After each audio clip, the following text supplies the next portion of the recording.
Good evening. I want to welcome everybody to another episode of our Unity of Chattanooga's Midweek Faith Lift. I'm here with Rev Doug Werth. My name is Shannon Brun.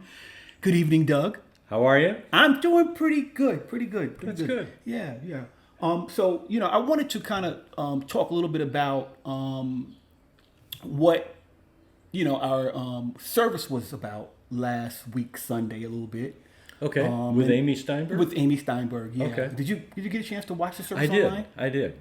Yeah.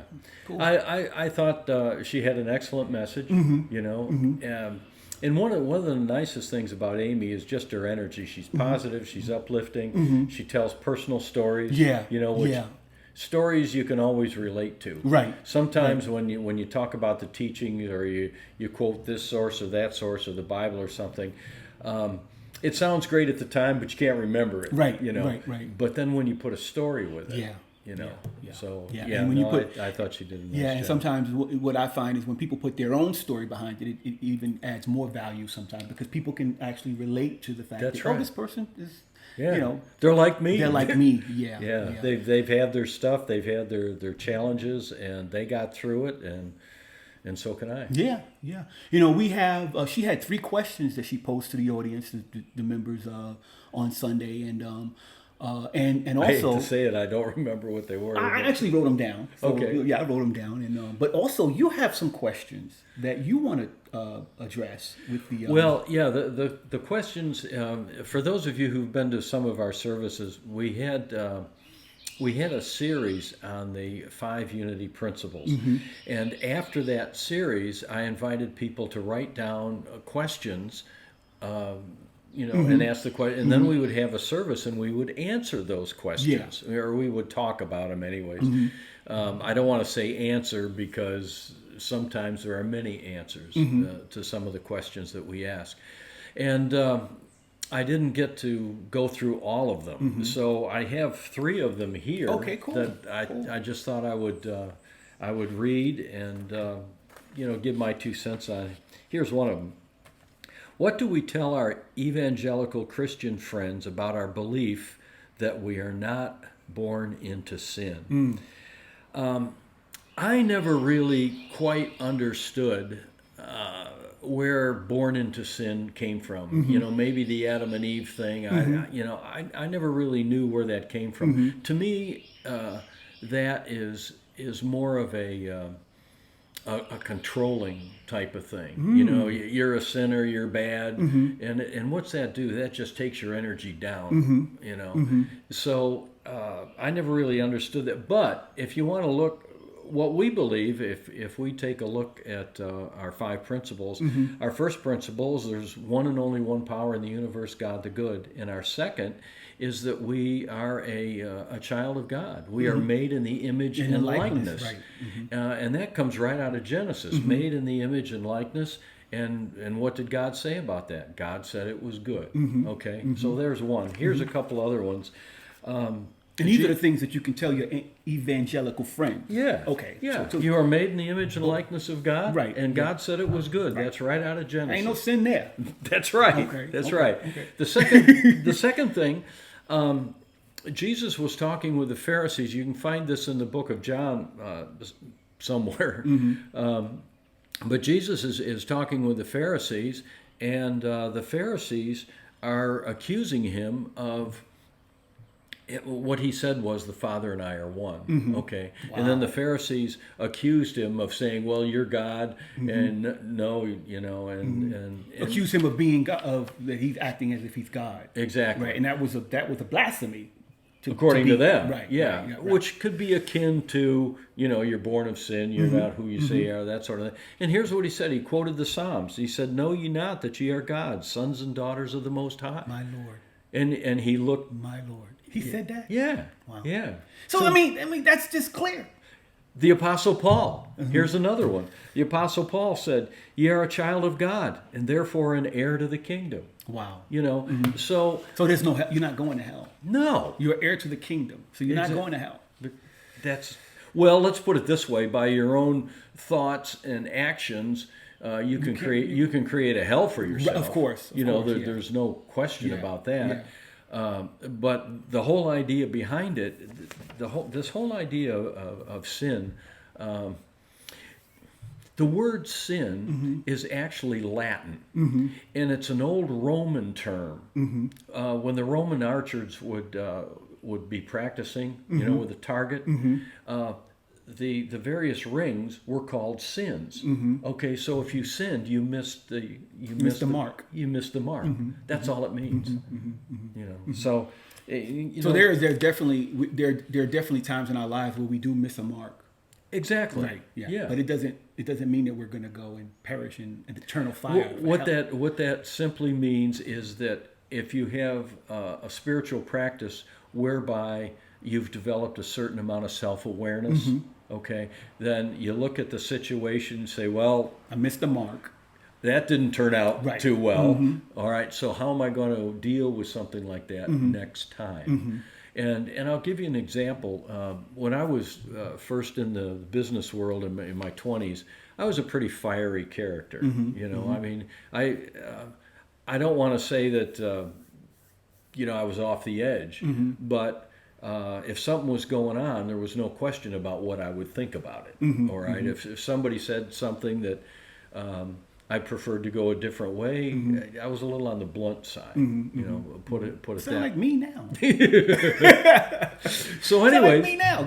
so what I figured out, after 2 or 3 times of just coming at somebody, then they'd come right back at me. Right. Yeah. And and so I learned from that. And basically, what came out of it was there is a gentler way to get your point across and keep the profanity out of it, and then own it yourself. So in other words, when somebody says something you don't like or you want to go a different way, you just say, well, I look at it a little differently. In other words, you're putting it on yourself. We had a situation one time in one of the plants I was running out in California, and I don't remember the issue, but I got most of the guys together and I said, okay, this is what we're going to do. And a couple of them had completely different idea. They wanted to do something else. Yeah. And so I listened to them, and the key in personal relations is to listen to them. Yeah. And then once you've heard what they say, you kind of parrot back to them. So in other words, you're saying so that they know that you're listening. So that they know that they've been heard. Right. Okay, and that you've listened to them. Right. And I looked at him and I said, I understand what you're saying, but I think this is the better way to go. And then, you toss a little humor into it. And I looked at him and said, but I tell you what, when you get to be plant manager, you can do it your way. But for right now, we're going to go this way. And they laughed a little bit, and they knew they were heard. Okay, there was no shouting match, and off we went. And I don't remember the results of that. I'm sure it was pretty good because we did pretty well out there. But anyways, those approaches. I'll read the thing again. What do we tell our evangelical friends about our belief that we're not born into sin? There are some people. Unity is not for everybody. Right. Yeah. It's taking responsibility for yourself. And there was a lady in one of our ministerial classes who resigned and said, "No, I'm going back to my old church." It was a very fundamental church. And several of her classmates, it wasn't my class, it was another class, came up and said, why are you going back there? And she basically looked at him and said, I understand the unity teachings, and I do not want to be responsible for my spiritual salvation or my spiritual growth. I want somebody else to tell me what to do, and I will do those things, and that's the way I want to. And so, well, at least she was aware of that. She was honest about it. Yeah. So unity is definitely about taking personal responsibility. Absolutely. Looking at yourself and making the changes that you need to make, getting in touch with the divine side of you. Yeah. And we thoroughly believe that one presence and one power in the universe, God the good, and we are made in the image and likeness of God, and therefore we are good. Do you have any other questions, Doug? Yes, I've got 2 other ones. Two other ones? This stuff is touching on Amy's stuff to some extent, But well, here's the thing: if you listen to because her first question her first question Okay. was, "Who are you? Yes. Who are you?" Yeah. That's the question that she posed to us, and ultimately where she got to with the answer is that we are a child of God, of the Most Right. High, Right. and it touches what you just said. Well, it's interesting because when she asked that question, my first response, internally as I was watching what was exactly that. I'm a child of God, and I'm here to be a representative of all that God can be through me, through the abilities that I have. So, that's what she came around to. That's what you probably come to when you first heard the question. But me, I went to, well, I'm, a martial artist, I would, all those titles. That's right. And eventually, with the help of her sermon or her talk, I got to that place. Right. And that's the place I need to get to first. But I'm getting there. Well, it's it's an evolutionary type of thing. Yes, definitely. The more that you read about this, the more that you go to your churches and you have a personal spiritual practice, the more that kind of just sinks in, begins to resonate. Right. And it doesn't happen automatic. Exactly. Yeah. And it's interesting that when she said that and when I thought that, a vision came along with it. Okay. And so sometimes when you tell people, well, I'm a child of God and an heir to the kingdom, as Paul said, that sort of thing. Heir to the kingdom. Heir to the Who do you kingdom. think you are? Well, yeah. That's exactly what most people think. That's what the Pharisees, who the heck are you? Right. Or words to that effect. And as soon as I thought that, an image came to me of a single blade of grass in a huge lawn. A flower amongst many, many, many flowers. Does that mean I'm any better than anybody else? No, not a bit. I'm just one in billions. And each one of us has the ability to grow into the image and likeness. Just as Jesus did. One of the songs that she sung after that question was, "I am one with everything." Yeah. And she talked about being one with the moon and the stars and all these other things. And I think it's important, when we have our talks. One of the things that I noticed she does is when she has her talk, she has music that directly relates to the talk, and singing that music kind of helps you to resonate with the message. Absolutely. The connection with it. It's like an affirmation to kind of get you in that framework of thinking that. Absolutely. And one of the things that the service is a production, that Landis and I do a lot, and that I've always done with the musicians in our services, is we will talk about what the message is, and then they try to put some music that corresponds to that. One way or the other. It can be a happy song, it can be an introspective song, it can be many different things, but the message is kind of the same. And when it works very well. It works very well, and I found myself listening to the music after the sermon or the talk, and finding a connection, using it as an affirmation actually to get through the week. So, what was the second question? All right, well, here's another one. Let me do this one. Since unity believes there is only one power, does evil partner with that power to promote greater evil? Wow. That's well, first of all, there's no question that there is evil in the world. That happens. Now, 2 weeks from Sunday, not this Sunday, but the following Sunday, I'm going to be doing a talk on the devil and evil and all that, as to where it came from and how all that works. But for right now, evil, in a short few sentences, evil is a choice.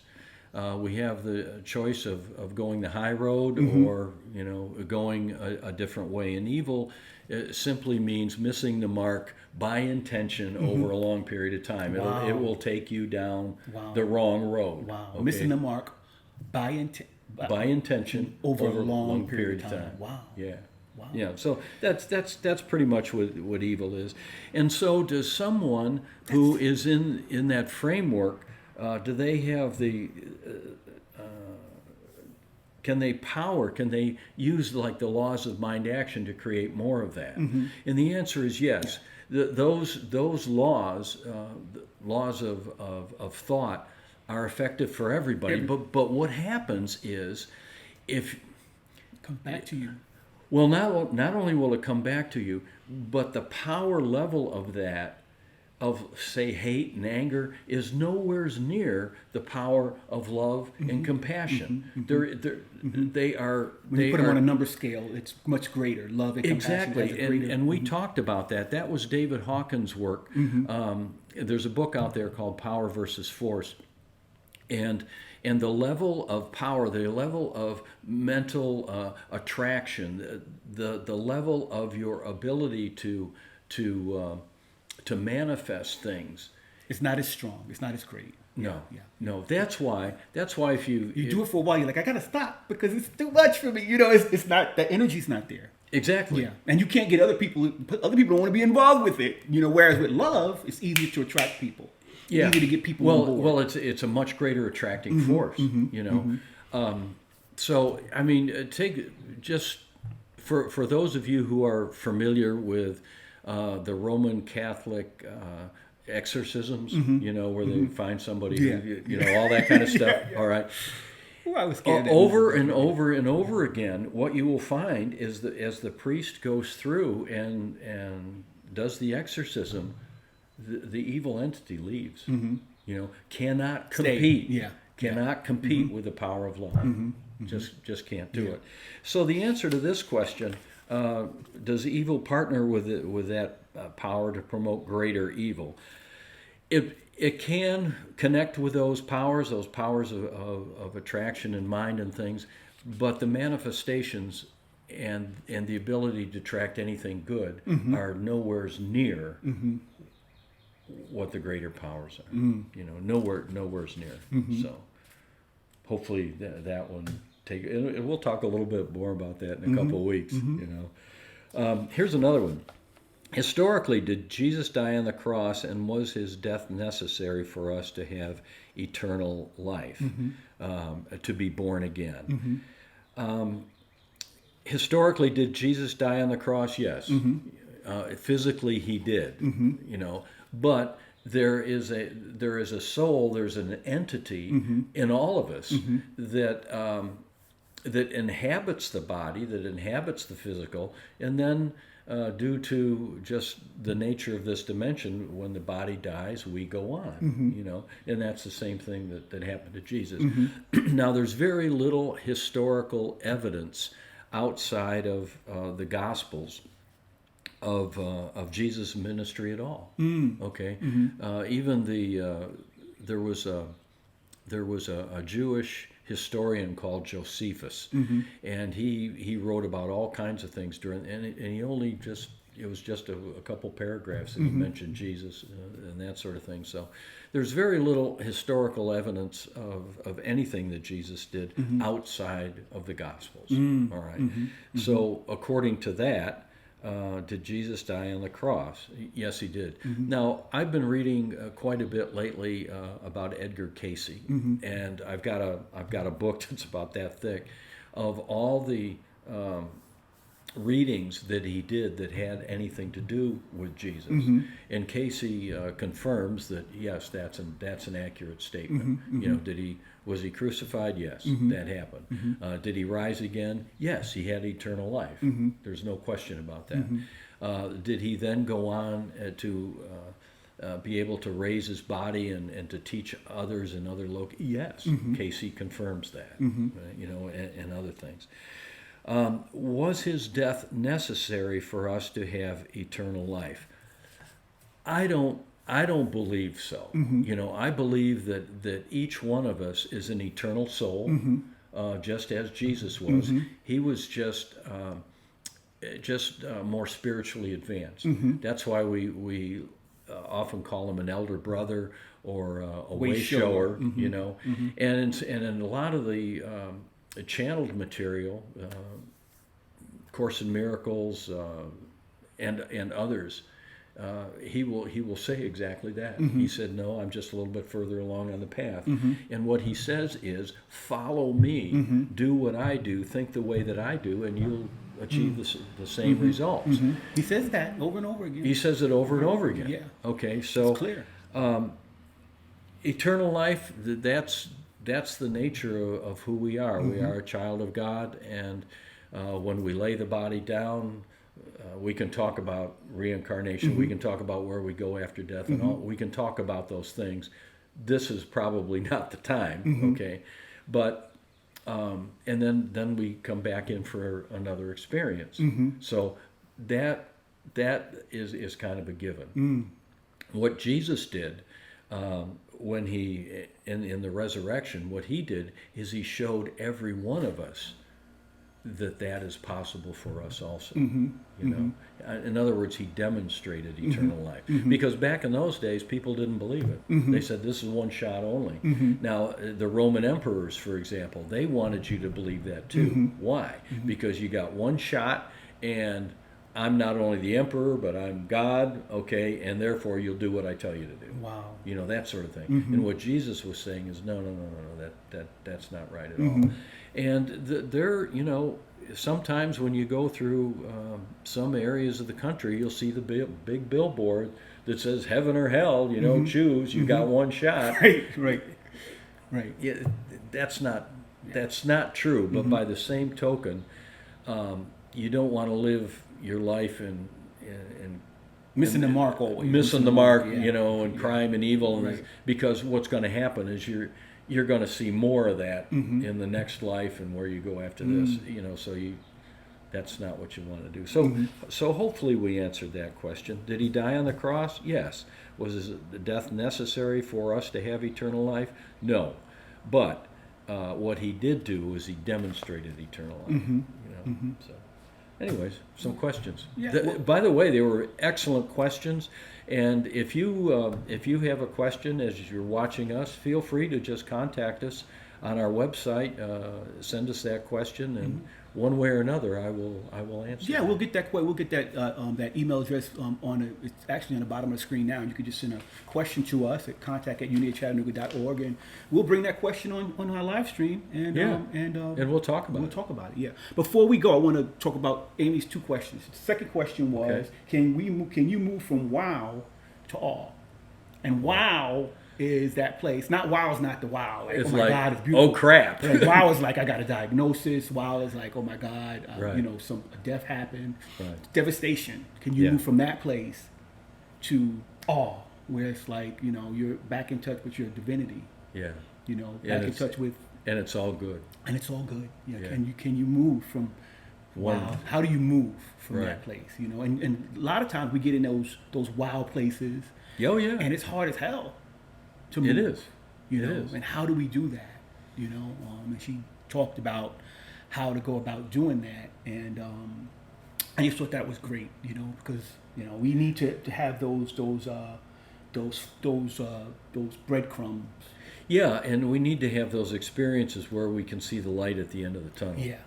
I have had a number of experiences in my life where, you know, if you just look at the incident, That's it, man. It just feels like it's in. It's done. on the other hand, what comes out of that, and I guess we're almost out of time. We are but out of time. But Go ahead. I can tell you, Right. I can tell you for sure that sometimes when things look their darkest, Yeah.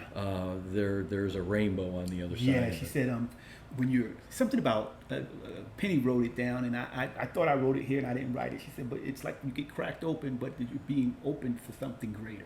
Right. You know, something much more beneficial in the long run. Yeah. But it's hard to see that when it's happening. Yeah, it is. But the more you mentioned that a little while ago, the more I practice the more I stay in touch with my spiritual practice, the more I when I see that happening, I'll know it automatically. In the beginning, I don't know it so well, but if I Right. stay in touch with that practice, this is just another way for me to grow. Yeah, and sometimes, you know, I've had some difficult experiences and that have turned out great on the other end. And what I have figured out, you know, Spirit doesn't necessarily apologize because it was tough.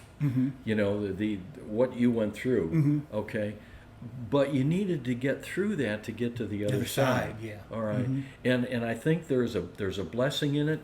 And the other thing that I believe and have come to experience is that there is guidance, there is reassurance, there's an angel right beside you going through this stuff. So we have to practice, and we have to make the choice to see it as that. That's right. Without us doing that practice, it's like it looks like devastation. So we have to make the conscious choice to see it as a way to get better, to unfold into something greater. So yeah. Last question. No, you know what? I'm going to save that last question. We got to do some housekeeping real quick. Let's do some housekeeping today. Yes, tonight. Go ahead. Well, you got your 101 class. Yeah. This is tonight at 7 o'clock, from 7 to 8 o'clock is our first Unity 101 class. We were calling it a membership class, but the whole idea, we changed the name to Unity 101, and the reason for that is that if you're interested in knowing more about Unity, not necessarily, becoming a member of the church yet, but if you just want to know more, this is a 6-week series to understand what Unity is, what Unity believes, what's the new thought movement, how are we connected to that? So all of those things over the next 6 weeks. Yeah, I'm going to put that email address. Contact us. I mean, there are a lot of people right now that's probably watching that are not a part of Unity, but they watch us every week, right? And they want to get more connected, and they want to find more. They want to find a little bit more out about what we believe, and so this is a great opportunity. Send us an email. We'll send you a link to the Zoom class tonight at 7, from 7 to 8 to 8:30, and you're going to be hosting this. That's right. Yeah. So we're going to try to keep them 5 out of the 6 classes. We're going to try to keep to an hour. I mean, they may go over a little bit, but we're going to try to keep them to an hour. And then there's one class next week, which is actually a DVD on the New Thought movement, and that runs an hour and 30 minutes. So there'll be a little bit of talk on the front end, then hit the button, and we'll watch the film. And then we have our what are we calling it? We're calling it a spiritual connection group. That's for people who live here in Chattanooga. I mean, you don't have to live here in Chattanooga, but at least close. I mean, because you want to come out. We're going to actually come out to get together and just socialize after work today at not today, Thursday at 6 o'clock. 6 o'clock. Yeah, at the Whole Foods on Manufacturers Road. And that's 301 Manufacturers Road. And there's a mezzanine when you go in. It's off to the left, and there's a mezzanine up at the top that has tables and chairs and things, and that's where we're going to meet. Yeah, so we're just going to get together and just kind of just meet up and just be casual. And if something comes up, some topics come up, we'll talk about it together. If not, then we won't. And it's also a good time if if you have questions about the 101 class. Well, I think Well, you might. You're not going to be there tomorrow. I don't know. You're not sure. Okay. I'm not sure. Okay, cool. At this point. Yeah, but I know Penny mentioned that that's a good opportunity for people who are taking that 101 class. They can actually come and talk about that if they want to. Sure, and they can ask questions and that sort of thing. So that's a good opportunity. Okay, so Sunday. This coming Sunday, we got Sean O'Shea. Right. Him and his wife Lori will be here at 11 o'clock. On May 29th, which is this Sunday. Red Bank Community Center. And they're going to do their sermon in song. And so everything's going to be song pretty much, and then he's going to dive into the meaning of the song. And again, that's always beneficial for us. I think so. There's something about music, it just, it kind of goes deeper sometimes than somebody getting up there and just talking. Yeah. And songs are just like affirmations. You sing them over and over again, they become a part of who you are. That's right. There was a time, real quick, I was singing a song one day. It was a song about I can't wait to get to heaven. And my mother said to me, "You better watch that." And I said, "Why?" And she said, "You better watch. You can't wait to get to heaven. Do you want to die?" And I was like, "Mom, I'm thinking now that she was aware of New Thought back then." I mean, she didn't probably know she was, but you have to watch what you sing. You have to watch what you say. I'm like, I can't wait to get to heaven. I can wait. I'm not ready to go yet. There so we have to watch the songs we sing. There are songs that happen in our service that I'll be singing for the rest of the week. Right.